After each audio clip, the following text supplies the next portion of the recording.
What's going on, everybody? Welcome back to the videos. Super happy that you are here. Thank you for watching. For those of you who don't know, I just changed the power steering rack in my car. Had an awesome time doing that. There's a video about that, so be sure to check it out. It's right here. Today, we are installing new outer tie rod ends. When I was doing the job, I made a mistake and I kind of stripped the threads on the old ones, so we're gonna get those bad boys out of the car, slap the new ones in, and we're finally gonna go test the power steering rack that we got from Z1. I feel like Z1 Motorsports has just kind of got a wire transfer to my bank account, and as soon as my money comes in, boop, right to Z1. So I feel like that's how it's going, but that's okay, we got cool parts coming. Yeah, let's hop right into the video. I've got my drone today. It's a beautiful day in Dallas today. Absolutely gorgeous. And we're gonna fly the drone, have some fun, and enjoy the outdoors a little bit. Let's get into it.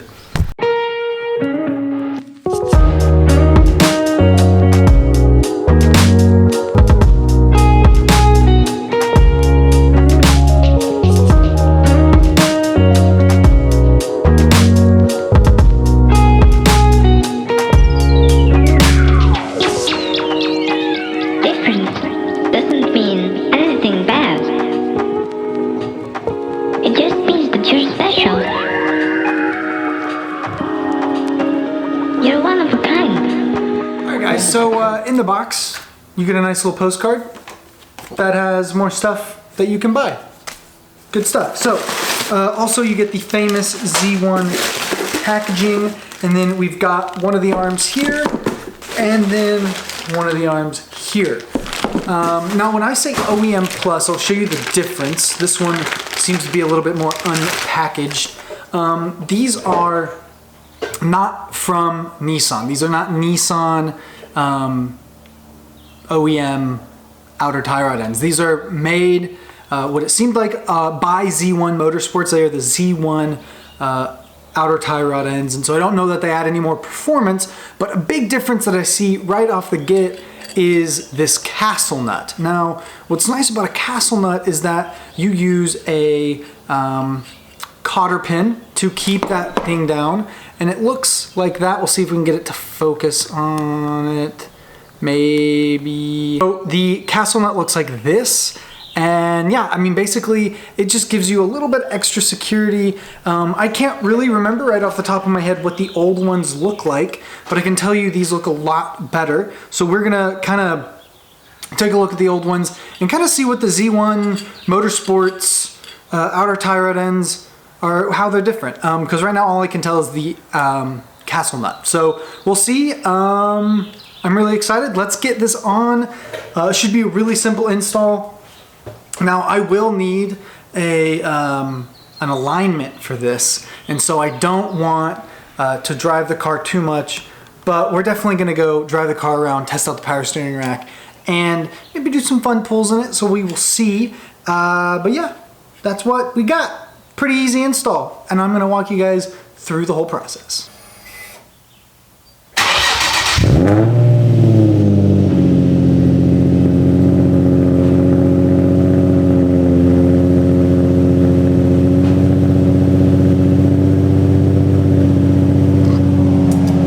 Ooh, there's nothing better than a cold start. I don't know how well you can see that, but I'll put an arrow where you need to be looking.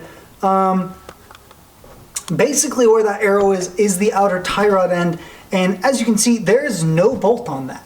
There was a cotter pin, but it fell out and I had to find it on the ground. So pretty much I really messed up these threads. Not even, like, I messed them up so bad I can't even get a bolt on them, and so I really need to get these new outer tie rod ends on so I can test drive the car. I've been missing driving so much.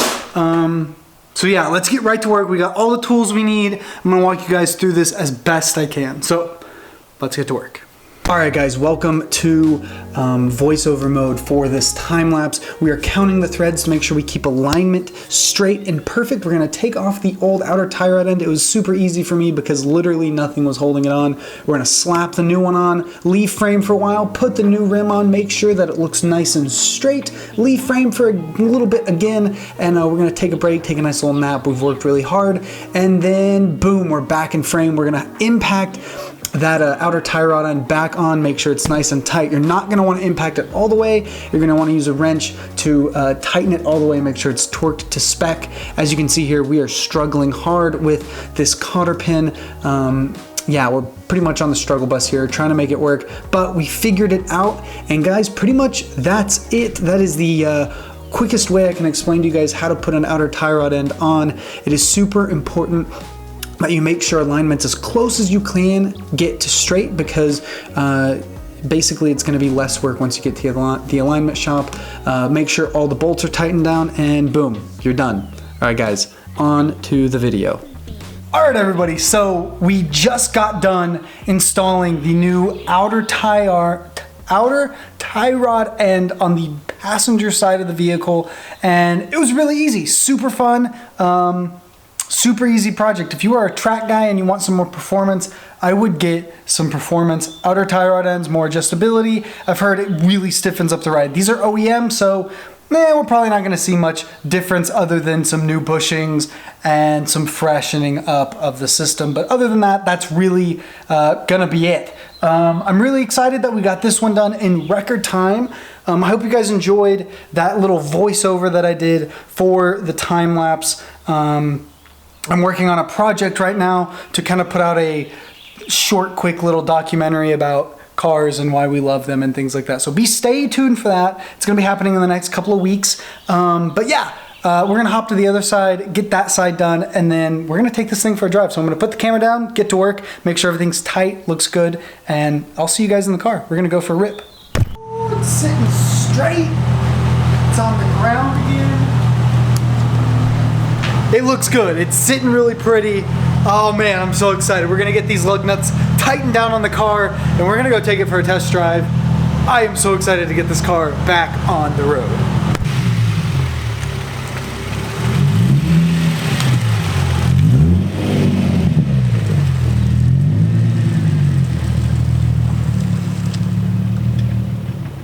Guys, so the first initial drive, literally out of my garage down the road, success. It turns, so that's a good thing. It turns, doesn't leak, doesn't make any noises, it's not broken.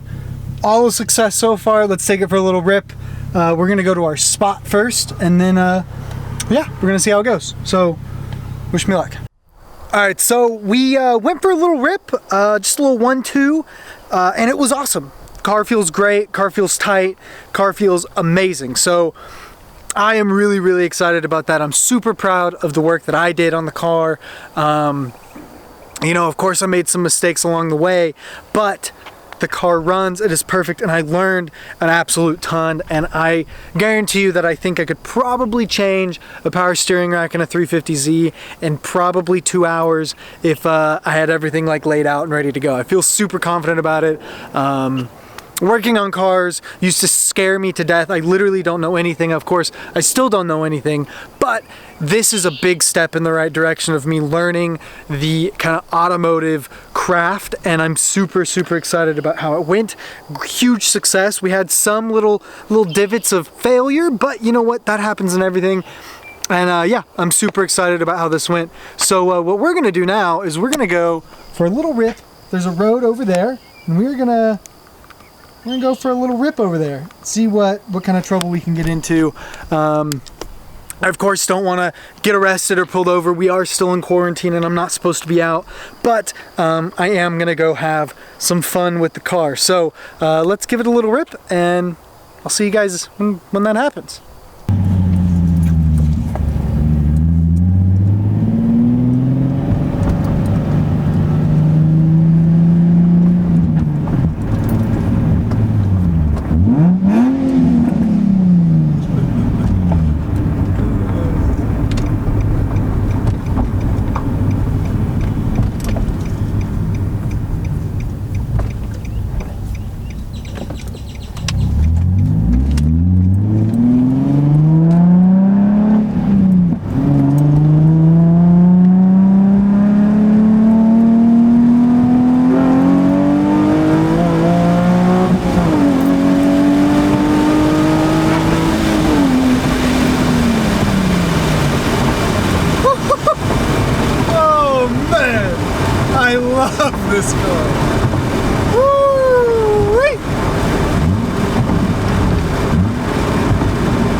I need some new tires. I spin from second to third every single time. Oh man.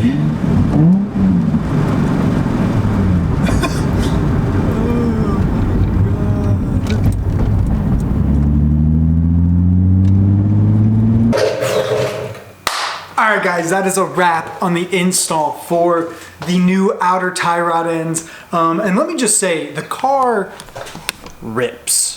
It is so good. It feels awesome. It's been probably a week and a half since I've driven my car, and I could not be more excited to finally drive my car again. I absolutely love this thing, and I cannot wait to get all the more fun parts on it. There's some big things coming, but of course we have to do the little things first. Like for example, that fitment on my front tire is no longer allowed.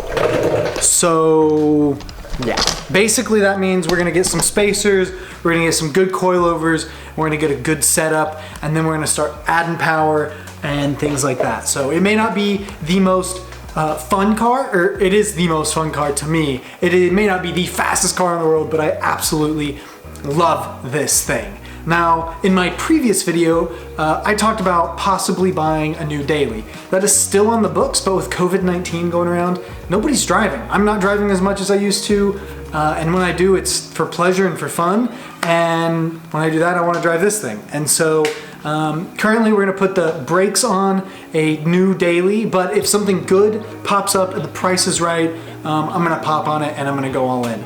I guarantee you the new daily is gonna be awesome. Of course, it's gotta be cool, gotta be fun. It's gonna be unique.